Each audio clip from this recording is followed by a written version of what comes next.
방진 목사의 뚜벅뚜벅 메시지. 안녕하세요. 김태현 목사입니다. 오늘은 로마서 묵상 16번째 시간입니다. 믿음에도 실력이 있다. 믿음에도 실력이 있다. 로마서 4장 13절에서 25절의 말씀 가지고 함께 나누겠습니다. 지난 시간에 나눴던 말씀 중에 하나님이 보시는 딱 한 가지라는 제목이었습니다. 그 딱 한 가지가 무엇이었습니까? 바로 믿음이었습니다. 그 믿음의 대상으로서 아브라함의 이야기를 오늘 이어서 하겠습니다. 아브라함은 율법으로 의롭다함을 받지 않았습니다. 분명히 그것을 알고 우리가 다시 한번 말씀을 봐야 되겠습니다. 만약 아브라함이 율법을 잘 지켜서 하나님께 의롭다함을 받았다면 그는 당연히 율법 시대에 살았어야 논리가 맞을 것입니다. 그러나 아브라함이 살던 때는 율법을 주시기 전입니다. 그것은 무려 아브라함 이후에 430년이 지나서입니다. 그러니 아브라함이 율법을 통해서 의롭게 됐다는 것이 얼마나 큰 착각입니까? 자, 13절 말씀 한번 보시겠어요? 아브라함이나 그 후손에게 세상의 후사가 되리라고 하신 언약은 율법으로 말미암은 것이 아니요 오직 믿음의 의로 말미암은 것이니라. 분명히 말씀하고 있죠. 또 16절 함께 보겠습니다. 그러므로 후사가 되는 이것이 은혜에 속하기 위하여 믿음으로 되나니 이는 그 약속을 그 모든 후손에게 굳게 하려 하심이라. 율법에 속한 자에게뿐 아니라 아브라함의 믿음에 속한 자에게도니 아브라함은 하나님 앞에서 우리 모두의 사람의 조상이라. 하나님 앞에서 우리 모든 사람의 조상이라고 아브라함을 소개합니다. 그러므로 여러분 신구약을 통틀어서 구원의 방법은 오직 하나입니다. 오직 믿음으로 의롭다함을 받는 것입니다. 믿음. 누구든지 다 믿음으로 의롭다함을 얻는 것이죠. 그렇습니다, 여러분. 하나님은 아브라함의 믿음을 인정하셨습니다. 자, 그렇다면 오늘 본론으로 들어가서 그렇다면 아브라함이 가졌던 믿음은 어떤 믿음이었을까요? 아브라함이 가졌던 믿음 궁금하실 겁니다. 우리가 그 믿음을 다시 한번 새겨보면서 우리의 믿음도 점검해 보셨으면 좋겠어요. 자, 구체적으로 봅니다. 첫째, 아브라함의 믿음은 바랄 수 없는 중에 바라고 믿는 믿음이었습니다. 바랄 수 없는 중에 바라고 믿는 믿음. 자, 18절 보시겠습니다. 아브라함이 바랄 수 없는 중에 바라고 믿었으니 이는 내 후손이 이 같으리라 하신 말씀대로 많은 민족의 조상이 되게 하려 하심을 인함이라. 희망이 전혀 보이지 않는데도 모든 희망에 대해서 절망할 때 그는 희망을 믿었다는 것입니다. 모두 다 희망이 있다고 할 때 희망을 선포하는 것은 어렵지 않습니다. 희망이 보이지 않을 때 희망을 선포하는 것이 믿음입니다.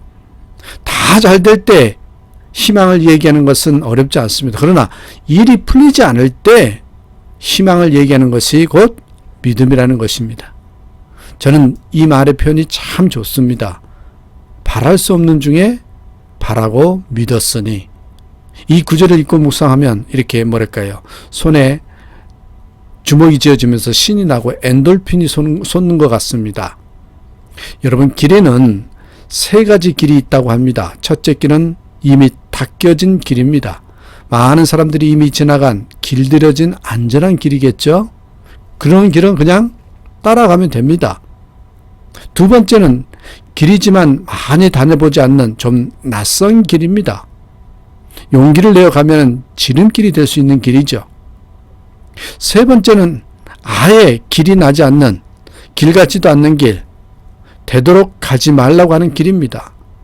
그러나 길이 만들어지면 많은 사람들이 이용할 수 있는 가치 있고 소중한 길이 될 수 있는 길입니다.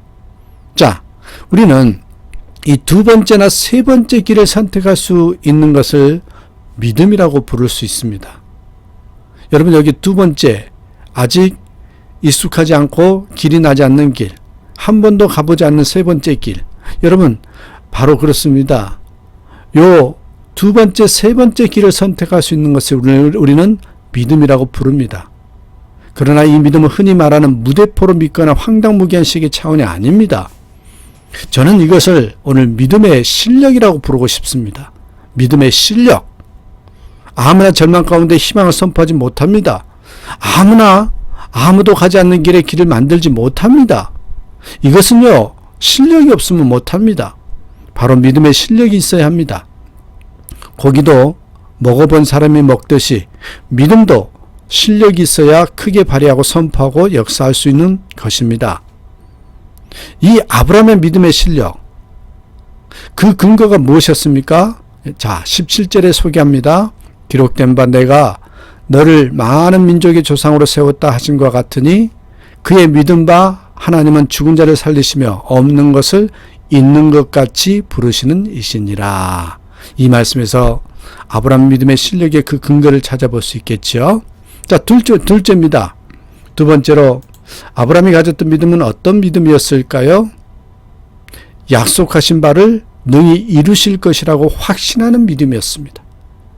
약속하는 것은 반드시 지키시는 하나님, 그것은 꼭 이루시는 하나님, 그것을 확신하는 믿음이었습니다. 21절 보실까요? 약속하신 그것을 또한 능히 이루실 줄을 확신하였으니, 그는 하나님께서 스스로 약속하신 바를 능히 이루실 것이라고 확신하였습니다. 이 확신의 자리까지 발전하는 믿음이었다는 거죠. 19절 한번 보시겠습니다. 그가 백세나 되어 자기 몸에 죽은 것 같음과 사라의 태에 죽은 것 같음을 알고도 믿음이 약하여지지 아니하고, 당시 아브라함의 나이가 100세라고 했습니다. 정확하게는 99세입니다. 아브라함이 의롭다함을 받은 지도 20년이 지나서 아브라함도 사라의 몸도 다 노쇠하는데 자식이 생길 기미는 전혀 보이지 않았습니다. 아브라함이 자기의 몸을 향해서 이미 죽은 것이라 다름없다고 표현한 것을 보아도 그의 심정을 알 수 있죠. 완전히 절망 상태입니다. 하나님이 선택하신 방법은 인간이 기댈 수 있는 모든 방법과 여건, 그 가능성들이 다 사라질 때까지 가도록 하게 한 것이었던 것입니다. 완전한 빈손으로 만드셨던 것입니다. 감사하게도 아브라함은 하나님께서 이 약속을 이루실 것을 확신했던 것입니다. 아브라함이 하나님을 끝까지 믿었던 것이지요. 그런데 결과적으로 놀라운 사실은 이때가 아브라함의 믿음의 전성기였다는 것입니다. 자, 20절, 21절, 22절 보십시오. 믿음이 없어 하나님의 약속을 의심치 않고 믿음에 견고하여져서 하나님께 영광을 돌리며 약속하신 그것을 또한 능히 이루실 줄을 확신하였으니 그러므로 이것이 저에게 의로 여기셨느니라. 아브라함은 하나님의 약속을 끝까지 믿고 참고 인내하며 시련을 통과하였습니다. 그러나 이 아브라함의 믿음은 동시에 다른 각도에서 볼 필요가 있습니다. 그것은 바로 하나님이 먼저 아브라함을 믿어 주셨다는 것을 발견하게 됩니다. 하나님께서 아브라함을 믿음의 조상이라고 선택하신 것을 가리켜 모든 사람들이 하나님의 실수라고 하는 가운데서도 하나님은 아브라함을 향한 믿음을 포기하지 않으셨던 것입니다. 그리고 무려 스스로가 약속하신 후에 20년이나 기다리셨던 것입니다. 여러분, 기다림의 시간이 나에게만 고통이라고 느끼십니까? 아닙니다. 오히려 기다림이 아버지의 입장에서 더 고통스러운 것입니다.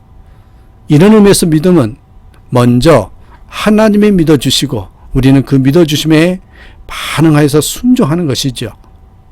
기다려주시는 하나님, 먼 관중석에 계신 것 같지만 누구보다도 열렬하게 응원해 주시는 하나님을 묵상하면 얼마나 감사한지 모릅니다. 성숙할 때까지, 그 사건을 깨달을 때까지, 그때까지 기다려 주시는 하나님, 세월이 지나고 나면 얼마나 감사한지 모릅니다. 침묵 속에서 기다려 주시는 깊은 그 하나님의 사랑을 깨닫게 됩니다. 자, 세 번째로 한번 볼까요? 여러분, 아브라함이 가졌던 믿음은 어떤 믿음이었을까요? 아브라함의 믿음의 바탕에는 모든 소유의 주인은 하나님이십니다. 이 분명한 고백이 담겨져 있습니다. 아브라함은 하나님이 한 말씀으로 떠나라 하셨을 때 75년 동안 살아왔던 땅에서 갈 바를 알지 못한 채 그것을 떠났습니다. 어떻게 고향을 떠날 수 있었겠습니까? 아브라함은 믿음의 조상이라 불릴만 했습니다.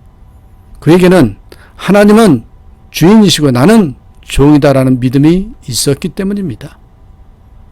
전세 사는 사람은 집주인이 집 비워달라고 하면 이사 갈 준비를 하고 이사 갈 집을 알아봐야 합니다. 버티고 살 수 없습니다. 떠나야 합니다. 왜요? 그 집이 자기 집이 아니기 때문에 주인의 말에 따라야 합니다. 아브라함이 75년 동안 살던 곳을 일순간에 버리고 갈 것도 알지 못한 채 떠난 이유는 간단합니다. 그 땅 주인은 누구십니까? 주인이신 하나님이 떠나라고 하니까 떠난 것이지 아무런 이유가 없는 것입니다. 내 것이라고 생각하면 못 떠납니다. 그것이 믿음입니다. 그래서 아브라함의 믿음이 조상이 될 수 있었습니다. 아브라함의 이 믿음이 여러분 바로 요 세 가지 말씀드렸는데 이런 믿음이었습니다. 절대로 자신의 삶의 주인으로 생각하지 아니하고 하나님을 주인으로 생각하고 철저한 청지기 의식을 가지고 종으로서의 삶을 겸손하게 살아갈 수 있는 사람을 하나님이 찾고 계신다는 것입니다. 마지막으로 여러분 국민일보에 이런 기사가 나온 적이 있습니다. 미국의 어느 교회는 전 교인이 300명인데 선교사를 몇 명 파송했느냐면 자그만치 300명의 선교사를 파송했답니다. 교인이 3만 명이 모여도 선교사 300명을 파송하기가 어렵습니다.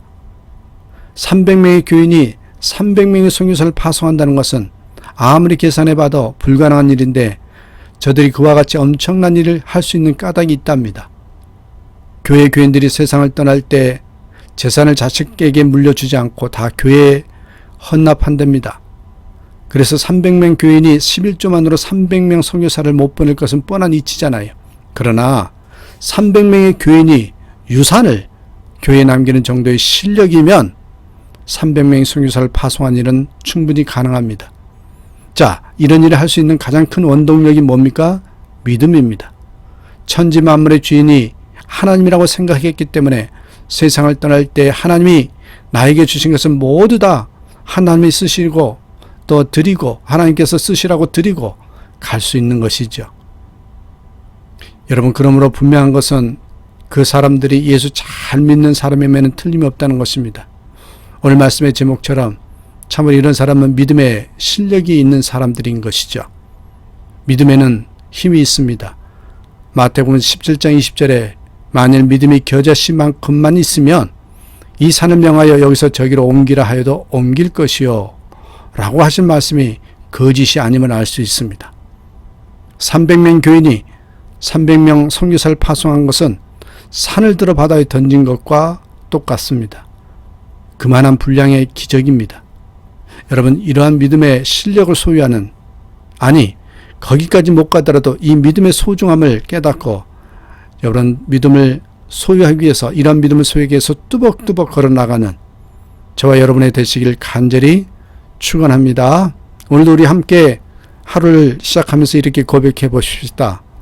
한번 이렇게 고백해 보시면 힘이 생길 것입니다. 나는 예수 안에서 기쁩니다. 나는 예수님 때문에 행복합니다.